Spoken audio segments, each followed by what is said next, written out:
Because the more you listen, the more your body will trust you to respond. And over time, this will build a relationship where your body becomes a more reliable guide. Welcome to Intuition Unlocked, the podcast empowering empathic women who feel misunderstood, overwhelmed, or disconnected from their intuition, begin to trust their sensitivities, find inner clarity, and show up with embodied, unstoppable confidence in their daily lives. I am your host, Olivia Ashley, an empath and intuitive, and I am so happy you're here. Your body is speaking to you all of the time through tension, fatigue, emotions, excitement, and even the smallest discomforts. But are you listening? We're taught to numb, ignore, or fix these sensations, yet within them lies deep wisdom, which can help guide you back to alignment and well-being. Welcome to Intuition Unlocked. I'm your host, Olivia Ashley, and today we're going to explore how the body communicates intuitive messages and how tuning into these signals can transform your health, emotions, and energy. In this episode, you will learn how to recognize and interpret your body's subtle messages, the connection between stored emotions, energy, and physical symptoms, and how to create space in your life to strengthen your relationship with your body and intuition. This topic is deeply personal to me because I know what it's like to feel disconnected from my own body's wisdom. I have pushed through exhaustion, I have ignored discomfort, and I have hoped that things would just resolve on their own. Yet I have learned through trial and error that when I have slowed down and listened, that there was a lot of insight and intelligence within. And when I was able to tune into myself, I could unlock a whole new level of understanding, of integration, and of healing and self-trust. Now, I'm not a doctor, and this is not medical advice, so please consult a physician for any medical concerns. I do, though, want to share what I've learned on my own journey of burnout, depletion, and finally reconnection back to myself and how that's been through listening. So to begin today, I want to talk about how your body is an intuitive messenger. Your body is always communicating with you. Long before your mind catches up, your body is sending signals, sometimes in the form of discomfort, tension, or even illness. And often the thing I've realized is we miss these signals because we've been conditioned to ignore or suppress these messages. We often seek immediate relief rather than taking time to understand the root cause. And science really backs up how our body is sharing these messages, because our nervous system and brain are deeply intertwined with our perception of pain, emotion, and stress. The vagus nerve, for instance, acts as a highway between our brain, heart, and gut, which directly influences our emotional and physical state. So when we're experiencing chronic stress, our body shifts in a fight or flight mode, which will disrupt the balance necessary for our healing, for homeostasis, and our intuition to come forward. From a spiritual perspective, this disconnection from our body often severs our ability to tap into ourselves, into our voice, and into something greater. Yet when we can cultivate presence through breath, mindfulness, and intentional living, we can begin to repair this relationship. It's truly a choice because our body doesn't just want to be heard, it wants us to act in alignment with its guidance. And I want to dive into why symptoms happen on a physiological and energetic level. When emotions are not fully processed, they can often begin to manifest as tension or blockages in the body. Research in psychoneuroimmunology shows how chronic stress and repressed emotions weaken the immune system, contribute to inflammation, and can lead to various ailments. It's all connected. Oftentimes, things are starting in our emotions, in our energy, and things get stuck.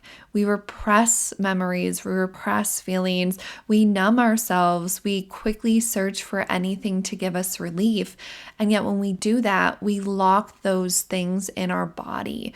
We don't actually look at what's going on or help transmute it or fix it. And I have found that Louise Hay's work in emotional physical correlations offers insight into some of this, especially through her book, You Can Heal Your Life, where she talks about how different parts of the body correlate to emotional and energetic states, such as lower back pain can sometimes be tied to financial stress or lack of emotional support, and issues in the throat often relate to difficulty expressing oneself. So noting this, let's go even deeper.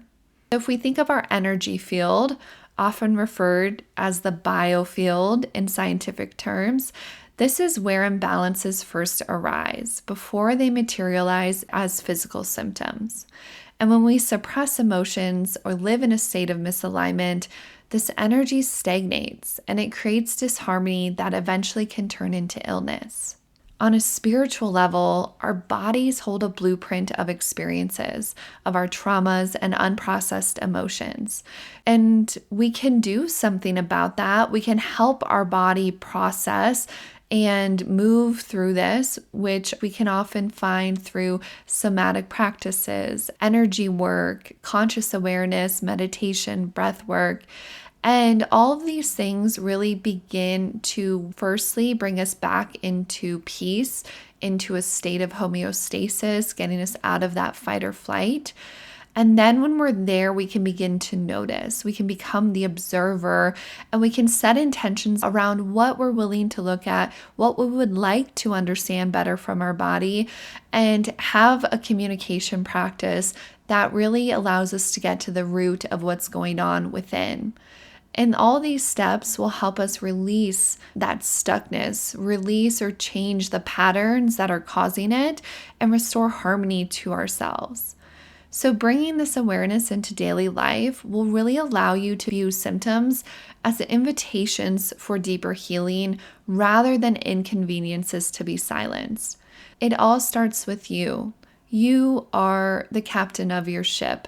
You get to decide what you do, how you do it, what you put your focus on, what you don't. And knowing that, I would ask you to really check in and say, how is my body feeling? What are my emotions like? Is there something beneath the surface that needs attention or voicing or some love and care? We can also show love and communicate with our body through our choices and our actions, such as how we eat, how we sleep, what we consume, what we do with our days, our lifestyle. All of those things are going to add to us or deplete us. And sometimes it's in between. A lot of it's intention. A lot of it's, are you happy? Are you joyful? Are you choosing these things because they feel good for you? Or are you choosing them because either society told you that these were the right choices, or you have expectations around them, or you're leaning on things to just get through the day? So find where you're at and then make the decision of if you would like to start to have a better relationship with yourself and begin to ask for signs and messages from your body. To build on that, how can you tune into your body's messages?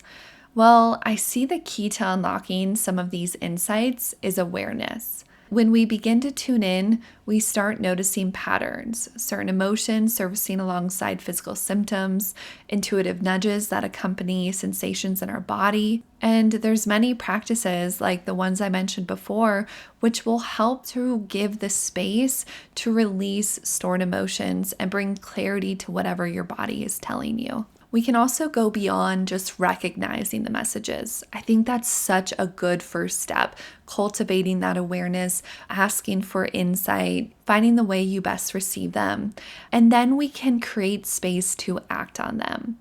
So this means slowing down, reducing overstimulation, and then making choices and taking action that align with your highest well-being.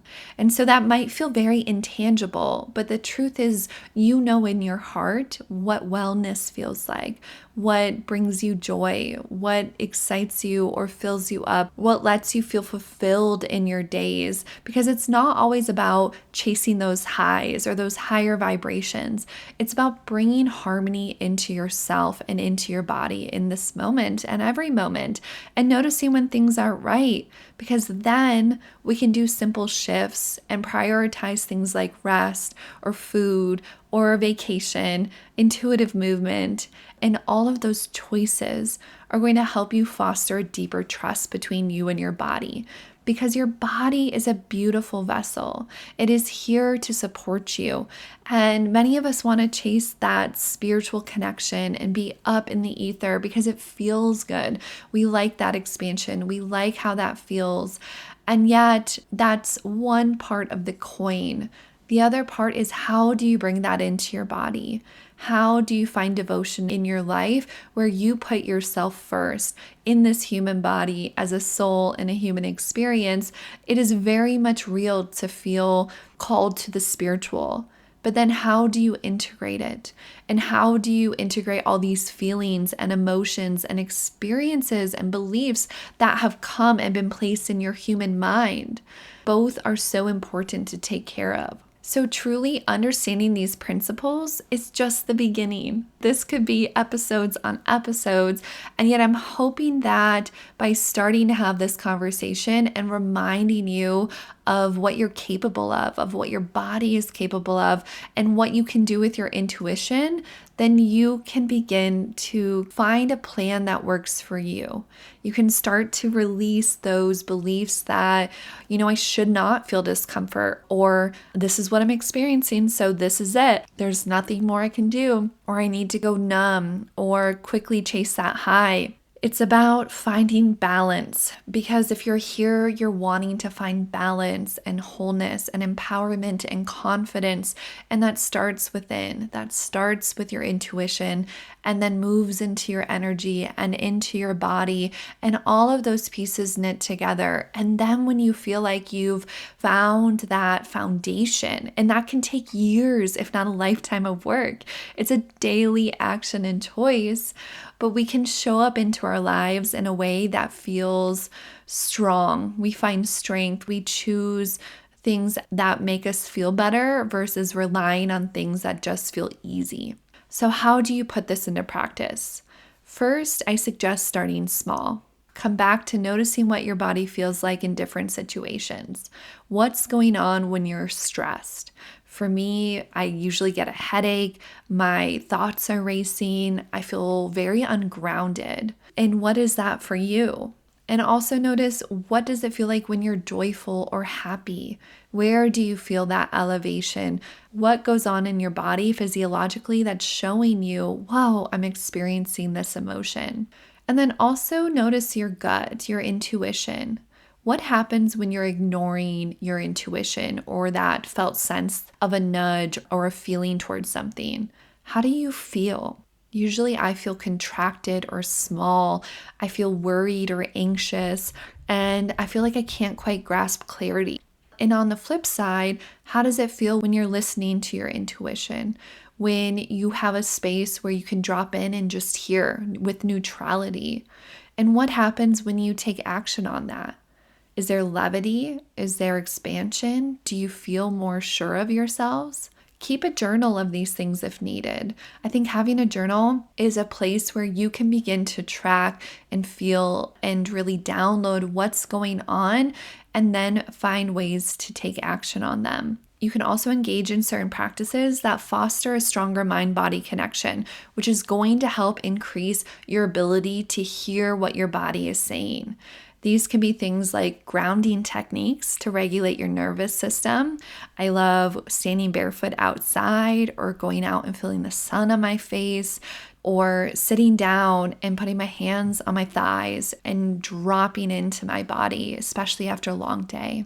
You can focus on things such as breath work and meditation, which are going to enhance body awareness and also bring calm back into your nervous system. I love somatic practices like intuitive movement, such as yoga, qigong, or dance and flow, just whatever you're called to move your body and feel like you are present within it. And lastly, energy work. I think this is an unsung aspect that we just don't talk about enough. Whether it's Reiki, acupuncture, going to a sound bath, letting sound change your frequency, whatever that is that shifts your energy, lets you drop in and get insight from how you're feeling and help facilitate flow. Additionally, my number one is cultivate stillness in your daily life. The constant noise and distraction of modern life often drowns out our intuitive messages and also leaves no room for you to be you to take a breath, you to come back into yourself and go, oh, I'm okay. All is well. And if it's not well, I have a moment to actually look at it. So carving out quiet moments, no matter how you want to do it, will allow for deeper connection with your body's wisdom. And that's the goal here. Because the more you listen, the more your body will trust you to respond. And over time, this will build a relationship where your body becomes a more reliable guide. And it will help you to align with your highest well-being. When I say highest, it means the most expansive, truthful, loving expression of yourself. That's what I mean with that. So the big takeaways here are your body is not just a vessel. It is a deeply intuitive guide, and it's always communicating with you. When you start treating physical sensations as guidance rather than problems to fix, you can begin to open yourself up to a more harmonious, aligned way of living. Healing and intuition go hand in hand, and by learning to interpret the messages within, you can reclaim your power over your well-being. Remember, you are in control, and you can do this by bringing awareness and action in. This will help connection to grow between yourself and your body and your intuition, which will bring greater meaning, trust, and flow into your life. And it's probably going to be uncomfortable, especially if we're feeling emotions or things are stuck or we're having symptoms. We're in a state of discomfort. Yet I think that's one of our greatest lessons as humans. How do we get comfortable with the uncomfortable? How do we let its wisdom come forward and help us grow, help us understand, find new meaning, chip off that next corner of that iceberg that we've built up from our time when we were born to now, and recreate and remold who we want to be, how we want to feel, and knowing that our body is core to being able to do so. So remember that your body wants to partner with you. It's not trying to work against you. And when you can honor the messages and the feelings and start to make choices that support them, you will help to create a life that feels not just physically more healthy, but spiritually fulfilling. And I think that's the goal. So if you've enjoyed this episode, please make sure you're following the podcast, and also please leave a rating and review if you feel called to do so. I love seeing what this podcast brings to you, how it affects you, and I would be so honored. Either way, thank you so much for being here. Thank you for listening to yourself, to wanting to grow your connection with your body. And until next time, take a breath, drop into your body, and ask it for a message.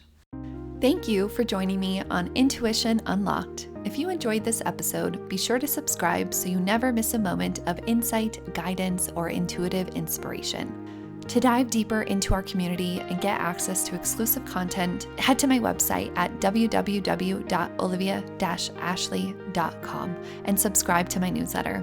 You can also connect with me on Instagram at wildlyolivia for daily inspiration and updates.